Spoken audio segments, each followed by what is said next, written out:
Hello guys, welcome to my channel. अगर आपको movie पसंद आए तो प्लीज़ लाइक ज़रूर कर दीजिएगा। मूवी के स्टार्टिंग में हमें दिखाया जाता है कि एक परेशान कपल है जो अपने बेटे को एक लड़की के पास लाता है जिसका नाम शॉन सेंट डीना होता है। क्योंकि वो स्पिरिट से बात कर सकती थी, यानी आत्माओं से बात कर सकती थी। वो लोगों की हालत देखकर समझ जाती थी कि इसके साथ क्या मसला है। किसी सोल ने तो इसे कंट्रोल नहीं किया हुआ। अब वो आदमी अपने बेटे को लाया था क्योंकि वो अपनी बेटी की वजह से बहुत परेशान था। इसके बेटे को एक चीज दिखाई देती थी जिसकी वजह से वो डर जाता था और कांपने भी लग जाता था। वो कपल उस लड़की को बताते हैं कि हमारे बेटे ने 3 दिन पहले एक लेडी लड़की का नेकलेस चुराया था, तब से ही इसकी ऐसी हालत है और वो औरत इस नेकलेस को वापस भी नहीं लेती और ना ही हमारे बेटे की हालत ठीक होने को आती है। फिर वो लड़की उन कपल से कहती है कि आप फिक्र नहीं करें।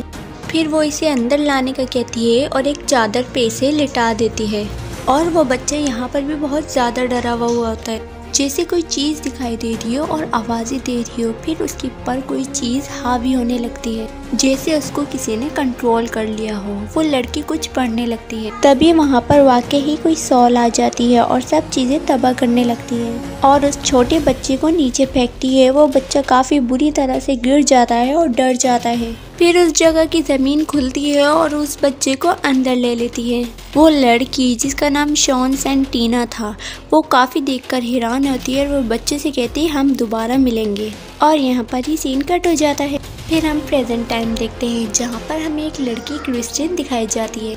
वो एक बैंक में जॉब करती थी, लोन देना और लेने का काम करती थी। वो अपनी जॉब से ज़्यादा ही सिंसियर थी। फिर वो अपने बॉस के पास आती है और उनसे पूछती है कि मेरी प्रमोशन कब होगी और सीनियर असिस्टेंट कब बनूंगी। तो उसकी बॉस कहते हैं अगर तुम डिजर्व करती होगी तो बन जाओगी। वैसे भी मैंने एक और आदमी हायर किया है और वो मुझे ठीक लगा तो मैं उसे सीनियर असिस्टेंट बना दूंगा। फिर हमें क्रिस्टियन का दोस्त दिखाया जाता है जो उसके ऑफिस में मिलने आया था। वो एक प्रोफेसर था और उसे कॉइन कलेक्शन का ज़्यादा शौक था। तो क्रिस्टियन उसे ऑल्ड कॉइन देती है जिसे देखकर वो काफ़ी ज़्यादा खुश हो जाता है। फिर क्रिस्टियन वापस अपने अंदर ऑफिस में आती है तो वो देखती है वो जो नया आदमी आया होता है वो अपने बॉस से काफ़ी अच्छी तरह बातें कर रहा होता है, जैसे वो कोई नंबर बढ़ा रहा हो उस प्रमोशन को हासिल करने के लिए। तो ये बात क्रिस्टियन को अच्छी नहीं लगती क्योंकि उसने शुरू से मेहनत करी थी इस जगह तक पहुंचने के लिए। फिर क्रिस्टियन वापस अपना काम करने लग जाती है और उसके पास एक ओल्ड लेडी आती है, यानी बूढ़ी औरत। वो बूढ़ी औरत क्रिस्टियन से कहती है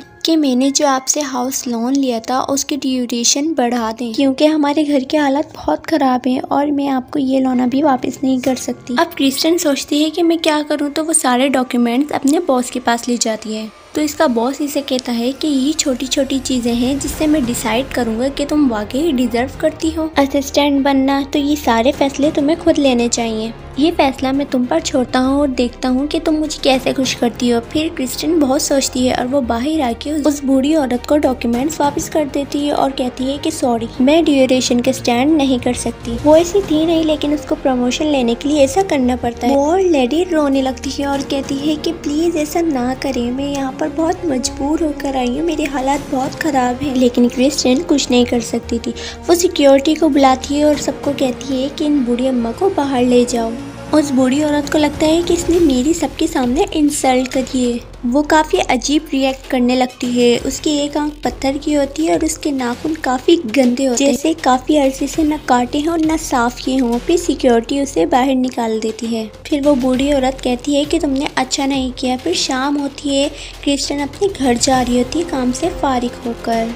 फिर जैसे ही वो अपने कार में बैठती है तो वो पीछे बैक सीट पर देखती है वो बूढ़ी औरत बैठी हुई होती है। फिर वो बूढ़ी औरत क्रिस्टियन पर अटैक करती है, उसे मारने की कोशिश करती है, लेकिन क्रिस्टियन जैसे तैसे करके उसे अपनी गाड़ी से धक्का दे देती है। लेकिन वो बूढ़ी औरत गाड़ी पे ही पत्थर मारकर और क्रिस्टियन को बाहर निकाल लेती है और उसके कोट पे से एक बटन निकाल लेती है और उस पर कुछ पढ़ने लगती है। यहाँ पर हम देखते हैं कि उस बूढ़ी औरत के दांत भी बड़े अजीब थे, बहुत खराब थे, किसी इंसान के दांत तो नहीं लग रहे थे वो। फिर क्रिस्टियन ये देखकर बेहोश हो जाती है वहीं, और फिर उसे होश आता है तो वो देखती है बूढ़ी औरत कहीं पर भी नहीं थी। एक पुलिस ऑफिसर था जो उससे सवाल कर रहा था, यानी इन्वेस्टिगेशन कर रहे थे। अब अगले दिन क्रिस्टियन और उसका दोस्त घूमने गए थे। इसका दोस्त इसलिए उसे घुमाने लाया था ताकि वो अच्छा फील कर सके।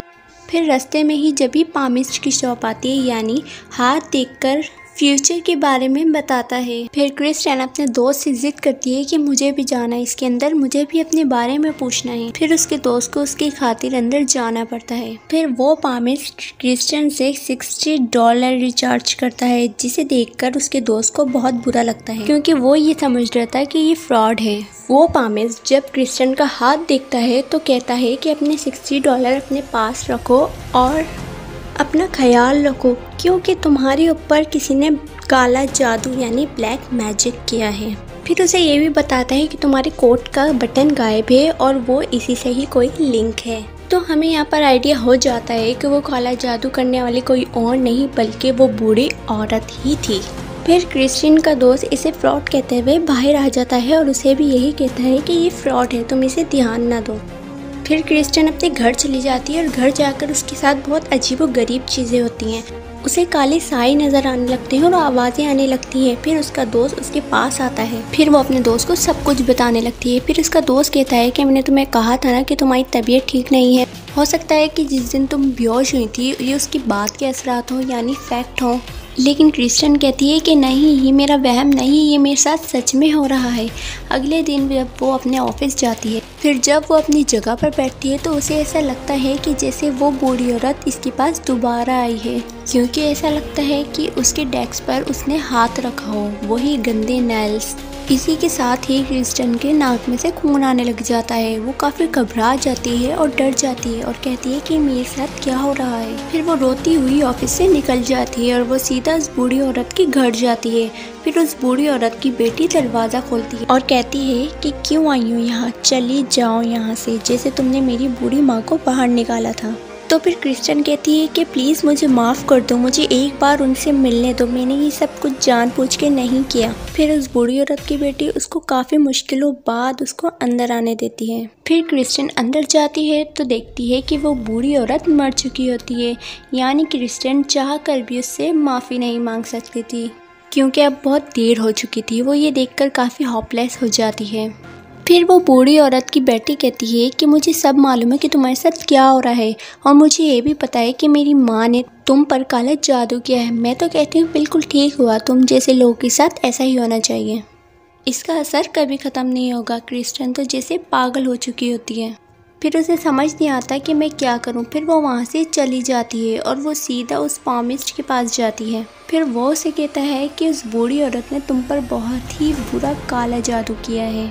ये एक कर्ज है जो पहले 3 दिन तुम्हें इतना सताएगा कि तुम्हारा दिल चाहेगा कि तुम खुद की ही जान ले लो, लेकिन तुम अपनी जान नहीं ले पाओगी। फिर वो कर्ज तुम्हें 3 दिन के बाद अपने साथ ले जाएगा और तुम्हें जहन्नुम में घसीट लेगा, जिससे तुम हमेशा के लिए मारी जाओगी। लेकिन इसका एक सोल्यूशन है। उससे पहले तुम एक जानवर को सेक्रीफाइस कर दो, उसकी कुर्बानी दे दो, तो तुम पर से हटकर ये कर्ज उस जानवर पर जा सकता है, यानी कि उसकी सॉल चली गई तो तुम्हारी सॉल बच सकती है। क्रिस्टियन इस सब पर बिलीव नहीं करती और उसे कहती है कि मैं क्यों किसी जानवर की जान ले लूं। फिर वो पॉमिस्ट कहता है कि याद रखना, ही जो अभी तुम्हारे साथ हो रहा है ये तो बहुत कम है, इससे ज़्यादा होगा और इसे तुम कभी नहीं भूल सकोगी और ना ही बर्दाश्त कर सकोगी। फिर क्रिस्टियन अपने घर जाती है तो उसके साथ अजीब व गरीब चीज़ें होने लगती हैं। वो सॉल उसे काफ़ी डराने लगती हैं। वो सॉल उस पर कर्ज बनकर टूटी थी। फिर सब कुछ क्रिस्टियन की बस से बाहर हो जाता है तो वो ब्लैक कैट को यानी उसकी फेवरेट बिल्ली को बुलाती है और उसको ना चाहते हुए भी सेक्रीफाइस करती है कि शायद सब कुछ ठीक हो जाए। फिर वहीं पर उसका दोस्त आ जाता है और उसे कहता है कि मैं तुमसे शादी करना चाहता हूँ, तो प्लीज़ तुम मेरे पेरेंट्स से मिल लो, क्या पता तुम अच्छा फील करो। तो क्रिस्टियन भी इस बात के लिए राजी हो जाए क्योंकि वो अपने साथ होने वाली सिचुएशन से बहुत तंग आ गई थी।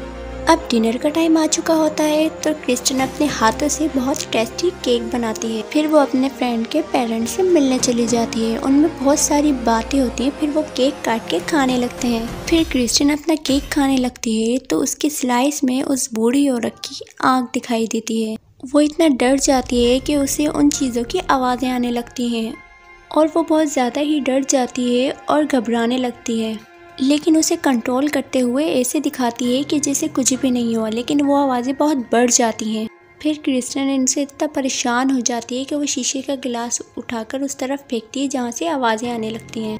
ये चीज़ उसकी दोस्त की मदर को बिल्कुल भी अच्छी नहीं लगती और वो एम्बैरिस होकर वहाँ से चली जाती है। फिर क्रिस्टियन की दोस्त की मदर कहती है कि छोड़ दो, ये लड़की तुम्हारे लिए सही नहीं है, ये मुझे बिल्कुल भी अच्छी नहीं लगी।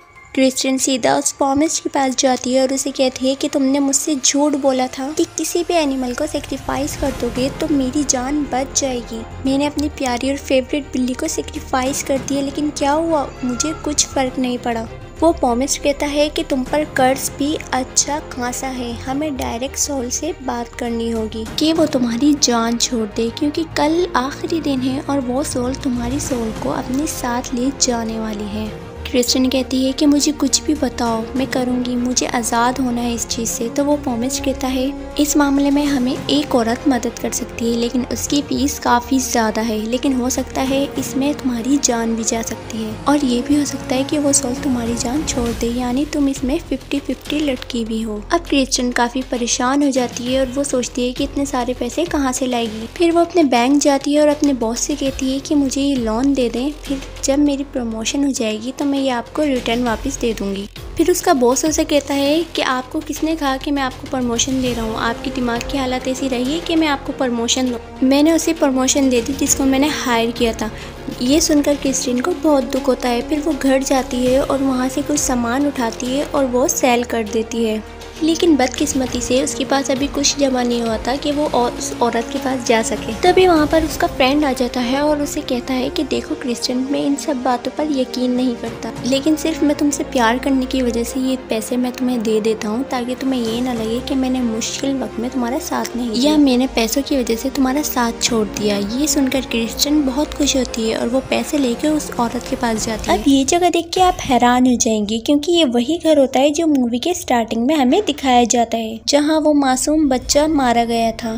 फिर क्रिस्टियन आकर एक औरत से मिलती है और क्रिस्टियन के साथ वो फॉर्मिस्ट भी होता है। अब यहाँ पर हमें ये पता चलता है कि ये बूढ़ी औरत वही थी जो उस लड़की को बचा नहीं पाई थी। वो क्रिस्टियन से कहती है कि मैं आज भी अपने आप को माफ नहीं कर पाई कि उस बच्चे को मैं उस कर्ज से आज़ाद नहीं कर पाई, क्योंकि ये कर्ज है ही ऐसा, लेकिन मैं तुमसे वादा करती हूँ कि मैं तुम्हें जितना जल्दी हो सके इस कर्ज से दूर ले जाऊंगी। फिर वो उसे उस जगह पर लाती है जहाँ पर वो बच्चा उसकी जमीन के अंदर चला गया था और वो उसी जगह दिखाती है और ये लोग वहीं टेबल पर बैठ जाते हैं। ये लोग 4 लोग होते हैं, एक क्रिस्टियन, एक फॉर्मिस्ट, एक ये बूढ़ी औरत और उसका असिस्टेंट। वो बूढ़ी औरत अपने असिस्टेंट से कहती है कि एक बकरा लेकर आओ, यानी एक गोट। फिर वो क्रिस्टियन से कहती है हम कुछ पढ़ेंगे और तुम्हें जैसे ही फील हो कि वो तुम्हारे अंदर सोल आ रही है तो तुम अपना हाथ इस बकरे पर रख देना ताकि वो इसकी सोल को ले जाए, तुम्हारी सोल को नहीं। फिर अपने असिस्टेंट से कहती है कि जैसे तुम अगर फील करो कि इस बकरे के अंदर वो सोल आ गई है तो तुम्हें इसकी गर्दन काटनी, यानी इसे ज़िबा करना है। फिर इसी के साथ ये कर्ज खत्म हो जाएगा। फिर ये लोग पढ़ना स्टार्ट करते हैं। फिर हम देखते हैं कि उस बूढ़ी औरत में वो कर्ज वाली सोल आ जाती है और वो फॉर्मिस्ट उससे पूछता है कि तुम क्या चाहती हो, तो वो आगे से कहती है कि क्रिस्टियन की सोल।